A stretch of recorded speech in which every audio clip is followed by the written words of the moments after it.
Apoorva apartments के नाम से एक सोसाइटी थी। यहाँ कुछ मध्यम वर्ग के तो कुछ अमीर परिवार के लोग रहते थे। अब ये तो आप भली भांति जानते हैं कि मध्यम वर्ग के परिवार जब अपने ही जैसे लोगों से मिलते हैं तो कितनी खिचड़ी पक जाती है। ऐसे ही कुछ अपूर्वा सोसाइटी में था। सुबह के 6 बजे ही नहीं थे कि 30 वर्षीय सुप्रिया अपने बेटे रोहन को स्कूल भेजती है और सामने वाली पड़ोसन नंदिनी झाड़ू लगा रही होती है। तभी शीला भी झाड़ू लगाने लगती है। जल्दी जा बेटा, जल्दी जा, स्कूल की बस खड़ी हुई है। रोहन। अरे हाँ माँ, जा तो रहा हूँ। Bye mummy. वही लॉलीपॉप तो दे दो मुझे। हाँ ले। रोहन लॉलीपॉप का रैपर वहीं छोड़कर बस में बैठकर चला जाता है और कूड़ा देख नंदिनी भिनभिनाने लगती है। अरे सुप्रिया देख, तेरा बेटा यहाँ कूड़ा करके चला गया। मैं झाड़ू लगा रही हूँ और इसको कूड़ा करना है, तू संभालती क्यों नहीं अपने बेटे को? नंदिनी मेरे बेटे को कुछ मत बोल, वैसे भी तेरे दरवाजे पर कूड़ा करके नहीं गया है, जल्दबाजी में चला गया है वो।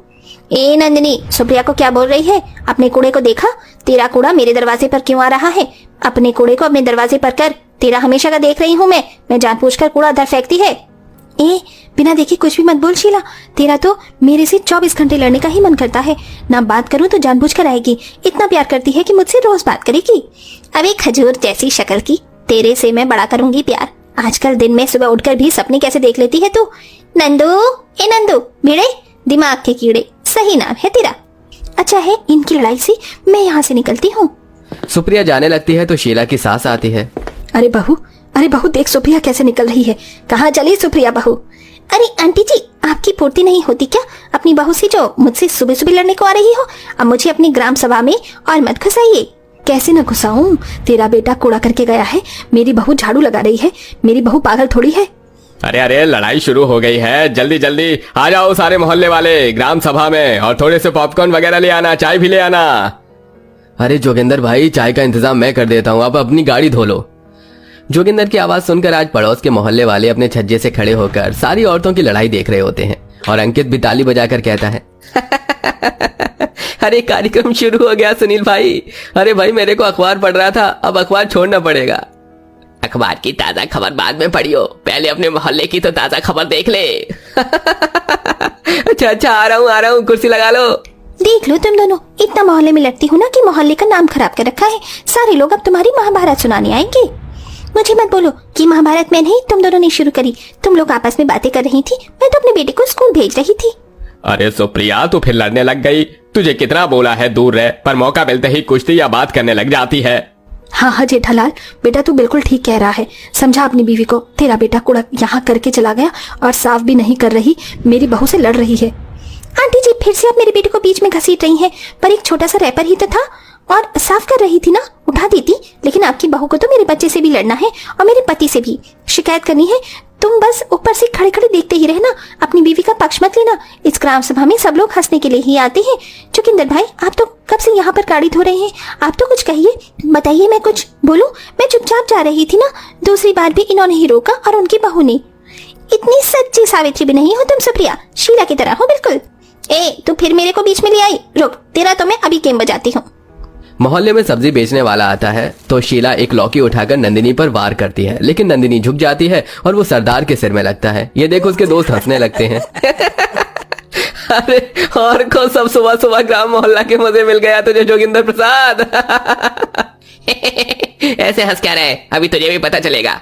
अरे सुबह सुबह ग्राम सभा के चक्कर में मुझे लग गई। हाँ तुम लोग मुझे मत संभालना, आपस में बहस करना इन औरतों की तरह। तेरी हिम्मत, तू मुझे इस सब्जी से मारने वाली थी, अब देख मैं क्या करती हूँ। नंदिनी जोगिंदर की गाड़ी धोने वाली पानी की बाल्टी को लेकर शीला पर डाल रही होती है, लेकिन वो हट जाती है और उसकी सांस भीग जाती है।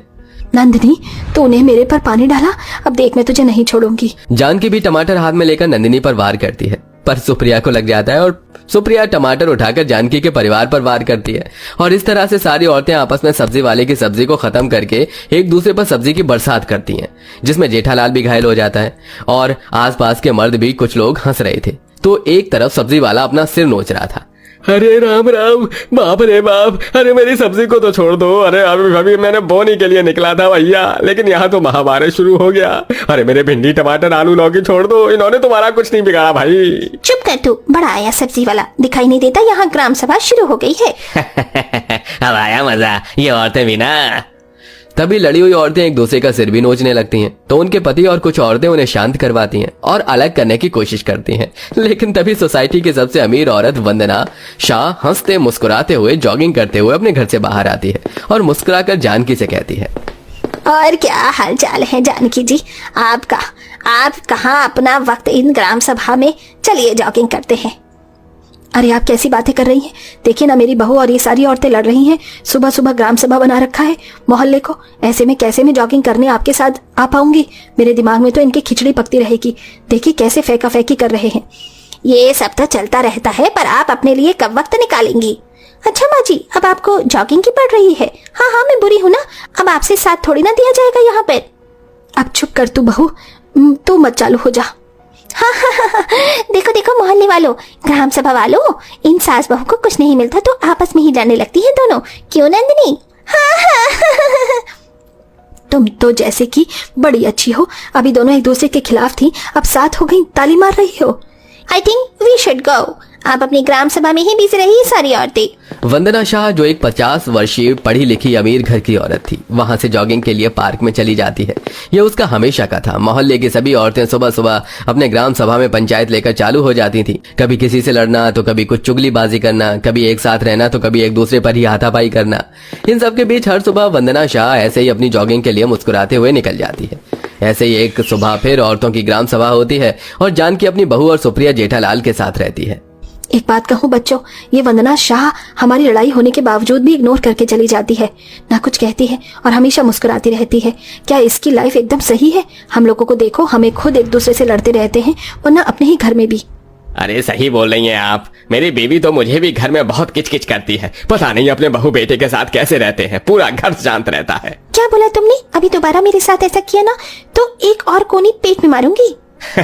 सॉरी जानू, सॉरी। सुबह सुबह अत्याचार न किया करो। वैसे जानकी आंटी आप बिल्कुल ठीक कह रही हैं, वो इतनी खुश रहती हैं, इन्हें कोई गिला शिकवा नहीं होता। क्या आपस में इतने बड़े परिवार में शायद अमीर है तो आराम से ठाट बाट से रहती होंगी, लेकिन मुझे तो कुछ और ही लगता है। इनकी बहू को मैंने घूरती हुई आंखों से इन्हें घूरते हुए देखा है, मुझे तो लगता है जैसे कि कुछ गड़बड़ है। नहीं बहू, इनमें क्या गड़बड़ होगी? इतना सारा पैसा, धन रुपया, बहू बेटे हैं, इतना मुस्कुरा के तो रोज मॉर्निंग वॉक के लिए निकलती हैं। चल हम घर चलते हैं, बहुत ग्राम सभा बना ली, 8 बज रहे हैं, चाय वाय बना लेते हैं। हाँ ठीक है। हाँ हम भी चलते हैं। सब लोग अपने घर जाकर चाय पानी कर काम पर निकल जाते हैं। वंदना अपने बेटे का एटीएम कार्ड उठाकर चश्मा बनवाने आती है। ऑटो टैक्सी को रोक रही होती है। बारिश भी शुरू हो जाती है, उसे कोई रिक्शा नहीं मिलता। तभी जानकी और सुप्रिया वंदना को भीगते हुए देखती हैं तो रिक्शा को रोक लेते हैं। अरे वंदना जी, आपके पास तो कार है, फिर आप ऑटो का इंतजार क्यों कर रही हैं? बारिश में भीग जाएंगे, मेरे साथ बैठ जाइए, एक ही सोसाइटी में तो रहते हैं हम लोग। आइए आइए ना आंटी जी, जानकी आंटी ने मुझे भी ऑटो में बिठाया है, साथ में चलते हैं। ठीक है बेटा। वंदना उनके साथ ऑटो में बैठ जाती है। सुप्रिया और जानकी अभी भी उसके मुस्कुराते हुए चेहरे को देख रहे थे। फिर वंदना उन्हें अपने घर पर चाय के लिए इनवाइट करती है। वो खुद चाय बनाकर दे रही होती है कि बहू बेटे जाकर कहते हैं, माँ जी बताइए, आपने राहुल का एटीएम कार्ड चुराया है या नहीं? माँ मैं जानता हूँ आपके पास है, यही टेबल पर रखा था मैंने। बेटा तुम लोग इतना चिल्लाकर बात क्यों कर रहे हो? देखो यहाँ पर पड़ोसी आए हैं। हाँ मैंने तुम्हारा एटीएम कार्ड लिया था, पैसे नहीं थे, पैसे मांगने आई थी, पर तुम दोनों ही नहीं थे।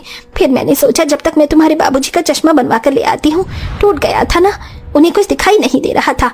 हाँ तो वो इतने अंधे हो गए हैं, और कितना देखेंगे? क्या जरूरत है चश्मा लेने की? रेडिकुलस माँ, मैं यहाँ पर परेशान हो रहा हूँ। दोबारा से मेरा इस तरीके से सामान मत उठाना। पता भी है मुझे इसे भी पैसे देना है, इसको अपने लिए नेकलेस लाना है। दोनों बहू बेटे सुनाकर चले जाते हैं। जानकी और सुप्रिया को वंदना के लिए बहुत बुरा लगता है। आंटी जी हमें आपके लिए बहुत बुरा लग रहा है, आपकी बहू बेटे आपसे इस तरीके से बात करते हैं। चेहरे पर रोज कितनी अच्छी स्माइल देखकर ऐसा लग रहा था कि आप बहुत अच्छे परिवार में रहती हैं, अपनी बहू बेटे के साथ एकदम खुश रहती हैं, लेकिन यहाँ तो ऐसा कुछ भी नहीं है। अगर ऐसी ही परेशानी थी तो तू हमसे आकर बातचीत करती, अपना दिल हल्का करती। क्या दिल हल्का करूं? तुम सब लोग तो आपस में बात करते रहते हो, लड़ते भी हो, खुश भी रहते हो, लेकिन मेरे बहू बेटे मुझे सोसाइटी में आने ही नहीं देते। तुम्हारी ग्राम सभा देखकर मुझे कभी कभी अच्छा लगता है, मन करता है आऊं, लेकिन मेरा बेटा बहू की बात सुनता है और बहू मेरे बेटे को मेरे बारे में कुछ भी बोल देती है। देखा था ना, और फिर परेशानी बता करके क्या करना है? जिंदगी में है तो मुस्कुराना पड़ता ही है। ये तुमने सच कहा वंदना, और आज हम दोनों को तुमसे ये बात सीखने को मिली है। अब हम चलते हैं। अपने पति का ख्याल रखना, क्योंकि बहू बेटे तो तुम्हारा रखने से रहे। ये सुन वंदना जानकी को गले लगाती है और हमदर्दी के साथ वहां से चली जाती है। जानकी ये बात अपनी बहू को भी बताती है और सुप्रिया अपने पति को। उन्हें यह बात सीखने को मिलती है कि जिंदगी में चाहे कितने भी दुख दुविधा आ जाएं, लेकिन हमेशा मुस्कुराहट के साथ जिंदगी के हर परेशानी को कम किया जा सकता है। दोस्तों, क्या आपको भी मेरी ही तरह मोहल्ले की लड़ाई देखने में बहुत मजा आता है? अगर हाँ तो कमेंट बॉक्स में हाँ लिखकर जरूर बताइए।